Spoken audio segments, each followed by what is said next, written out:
Ay uşaqlar, deməli gəldik qoşmaların anonimliyinə. Bu dərsə diqqətlə qulaq asın. Kimi qoşması bir qoşma kimi işlənir, bir də hansı nitq hissəsi kimi işlənir? Əvəzlik. Əvəzlik. Kim oxuyur, kimi yazır. Qoşma kimi də sənin kimi işləmirdi, məsəl üçün. Və yaxud da evə kimi, məsafə qoşması kimi də deyə bilərəm. İndi mənə deyin görüm. Bəs mən bunu sual əvəzliyi ilə deyirəm ki, mən kimi çağırım. Burada deyə bilərəm qoşma ilə anonimdir. Sual əvəzliyi ilə anonim götürə bilərəm. Xeyr. Bax, kimi qoşması qeyri-müəyyən əvəzliklə anonimdir. Sual əvəzliyi ilə yox. Sonra ilə.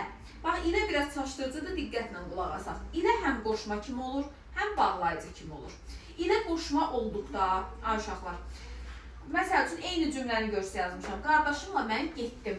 Bax, mən bunu və ilə əvəz eləyə bilmərəm bir yerdə. Yəni, bir yerdə, burada bir vasitə, birgəlik bildirir. Və xəbər nədədir? Təkdədir. Xəbər təkdədir.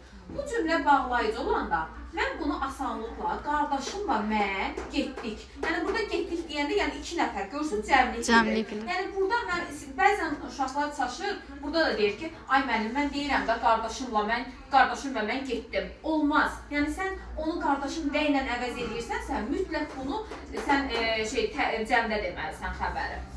Sonra tək neçə nitq hissəsi kimi işləndi? 4. Qoşma, sifət, zərf, ədat. Qoşma onda necə yazılmalıdır?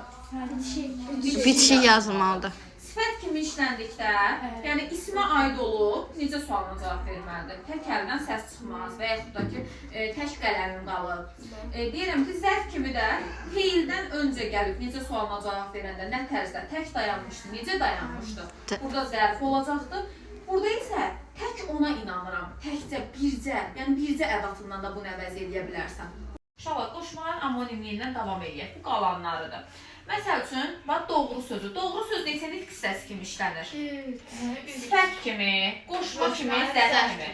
Yəni, əşyaya aiddirsə, necə sualına cavab verirsə, buna deyəcək sifət. Doğru söz ac olar. Və yaxud da ki, deyirəm ki, doğru yazdıqlarını bura gətirir. Yəni, ismə aiddir. Necə sualına cavab verirsə, burada deyəcək sifət. Evə doğru. Burada nə bildirirdi?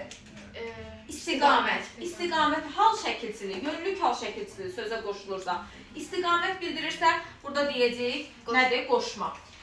Məsələn, burada feildən əvvəl gəlib. Necə sualına cavab verirsə, burada artıq deyəcək tərzə hərəkət sərfi. Aydındır. Yəni, bu sifətlə zərf, bilin ki, əşyaya aiddir, necə sualına cavab verirsə, olacaq sifət.